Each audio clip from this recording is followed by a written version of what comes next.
Estas modificaciones que venimos charlando, Dan las resume en el capítulo siguiente con las transiciones que tenemos desde esa noción de democracia pura en las ciudades-estado hacia las democracias representativas que tenemos hoy en el Estado-Nación.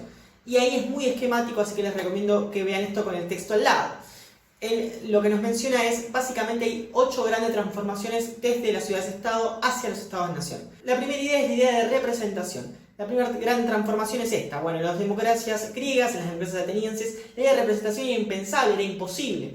¿Por qué? Porque justamente había este concepto de que los ciudadanos debían obligatoriamente asistir a la asamblea de forma directa. Nosotros dijimos, esto cambia, sobre todo con la concepción de Estados Unidos, pero cambia también en nuestras democracias actuales, en nuestra construcción teórica de lo que es una democracia.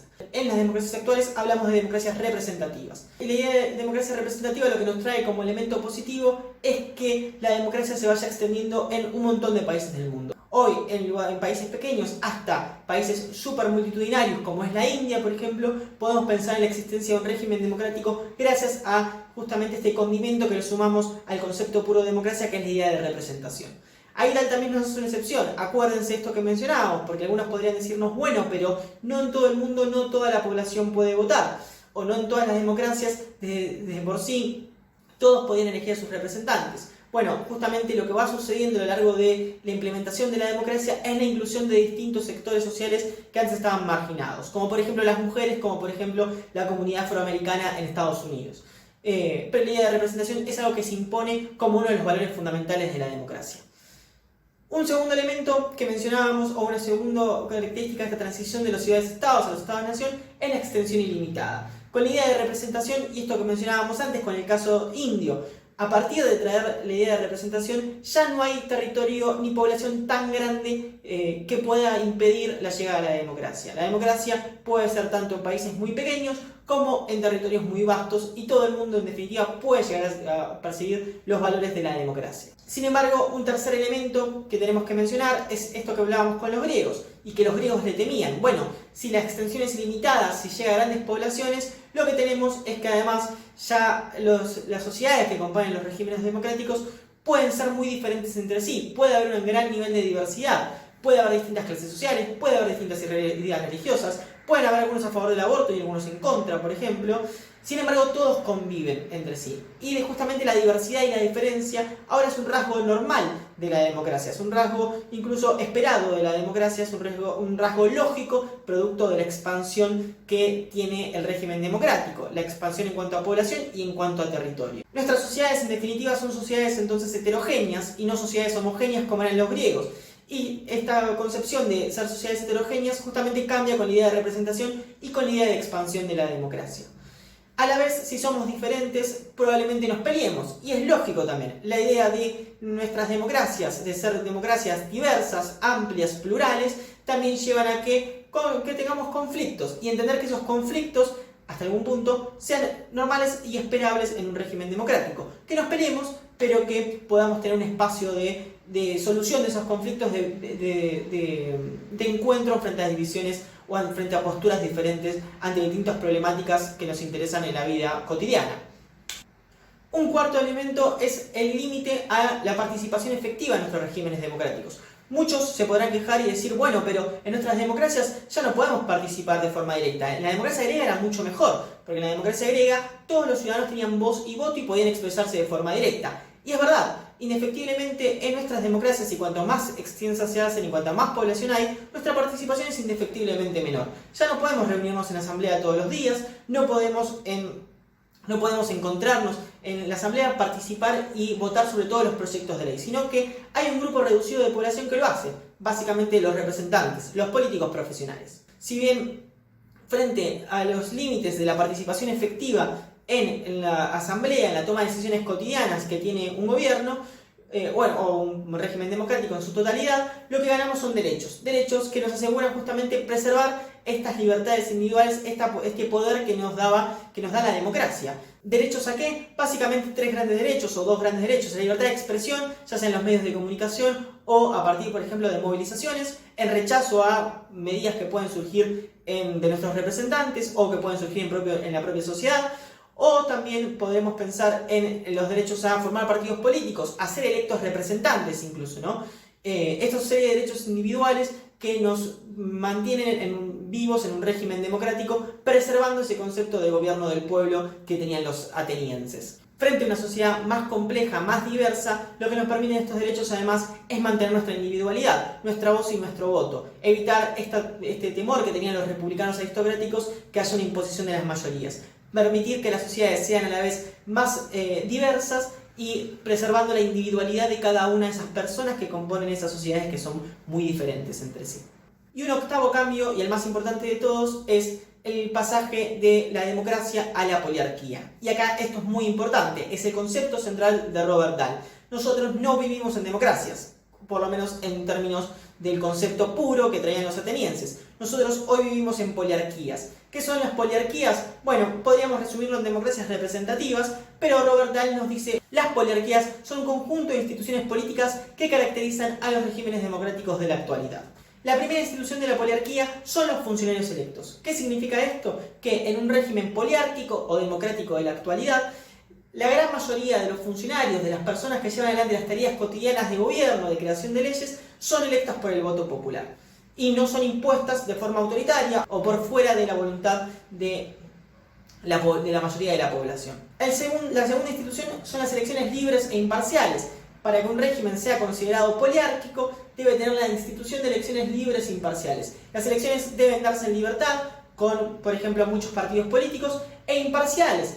Imparciales significa que no se sepa de antemano quién va a ganar. Si hay elecciones celebradas, pero por ejemplo ya sabemos que el partido A o el partido B, o los rojos o los negros sabemos de antemano que van a triunfar, bueno, en este caso hay un componente poliárquico que está fallando. Una tercera institución es el sufragio inclusivo. Combinando la noción de democracia griega con el principio categórico de igualdad, en un régimen poliárquico, la gran mayoría de los adultos que componen esa comunidad son considerados ciudadanos y por lo tanto tienen la posibilidad de expresarse mediante el voto, manteniendo esta idea del autogobierno del pueblo. A pesar de que el pueblo no gobierna directamente en la asamblea, sigue teniendo la posibilidad de expresarse. ¿Y cómo se expresa? Básicamente votando. Una cuarta institución es el derecho a ocupar cargos públicos. Si bien lo que mencionábamos anteriormente, puede suceder que los ciudadanos decidamos no ocupar cargos públicos, no ser diputados, no ser senadores, no ser presidente de la nación, todos tenemos el derecho de hacerlo. Y lo que decíamos antes,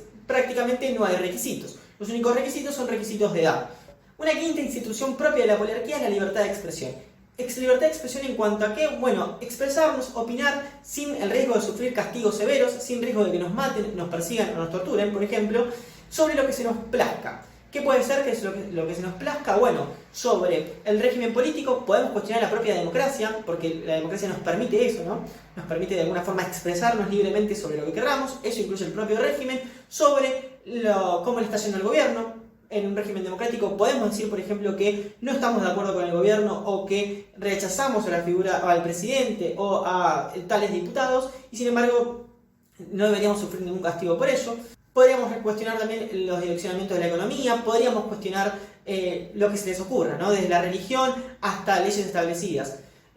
Lo que tiene de positivo la institución poliárquica o esta institución de la poliarquía, que es la libertad de expresión, es preservar este valor que venía desde la democracia griega de, si bien no podemos reunirnos en asamblea, como decíamos antes, lo que podemos es todo el tiempo decir lo que opinamos. Todo el tiempo podemos mantener esa noción propia de los griegos de que cada ciudadano tiene la posibilidad de expresarse, esta vez tiene voz, no tiene voto constante, pero tiene la posibilidad de expresarse ante distintas situaciones que nos afectan en nuestra vida social. La libertad de expresión se condice también va de la mano de la libertad de fuentes de información. Una sexta institución son la libertad de las fuentes de información. Se supone que en un régimen poliárquico, en un régimen democrático, al haber muchas visiones, al ser una sociedad diversa y por lo tanto con conflictos, se espera que haya una variedad de fuentes de información. Es necesario y es indispensable que haya una variedad de fuentes de información.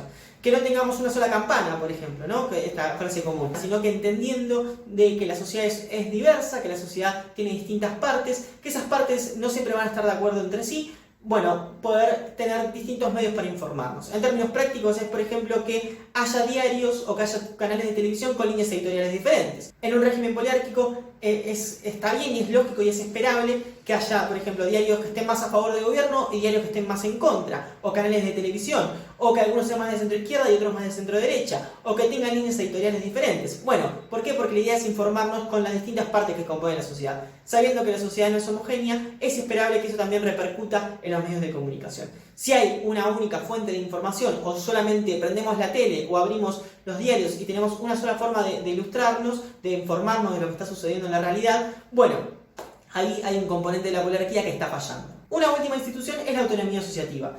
Nosotros sabemos ya a lo largo de toda esta clase, lo que estuvimos charlando, que la sociedad no participa de forma directa en la asamblea, que la sociedad está dividida en distintos grupos.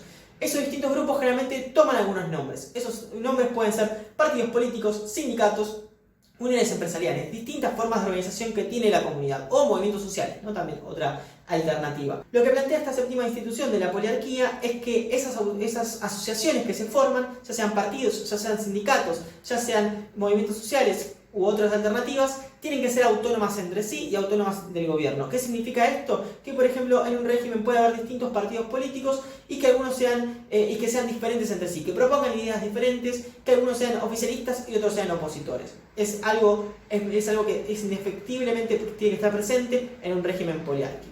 Como conclusión y una última idea en general para cerrar lo que venimos charlando, los regímenes que tenemos en la actualidad, siguiendo el concepto puro de democracia, no serían regímenes democráticos, sino más bien son otro estilo de regímenes que nos va contando Robert Dahl a lo largo de todo el texto, que podríamos sintetizar como democracias representativas o poliarquías. Estas poliarquías, si bien parten del concepto del gobierno del pueblo, tienen una serie de condimentos desde su surgimiento en la democracia ateniense hasta llegar a la actualidad.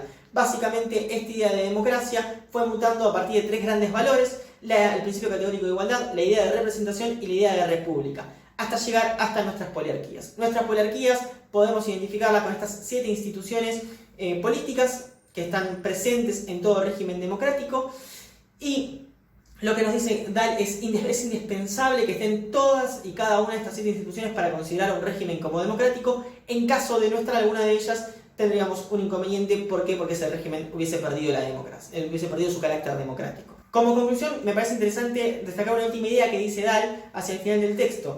Cada vez que nos peleamos con la democracia o cada vez que rechazamos algún elemento de la democracia actual o la democracia representativa, ese es un elemento válido. ¿Por qué? Porque la democracia no es un régimen perfecto. Es más, podríamos ver a lo largo del texto que nunca lo fue. Siempre tuvo algunos elementos o algunas exclusiones por parte de la ciudadanía. En la democracia griega, una parte importantísima de la población, habíamos dicho extranjeros, mujeres, esclavos y sectores populares, y en las democracias modernas esta imposibilidad de participar de forma directa. Sin embargo, nos dice Robert Dahl, la democracia sigue siendo el mejor régimen posible, el único régimen que nos asegura el gobierno del pueblo, y además es el único régimen que nos asegura que si un gobernante se vuelve contra su pueblo por un tiempo sostenido, por un tiempo determinado, lo que podemos hacer es votar por otro y de forma pacífica removerlo de su cargo.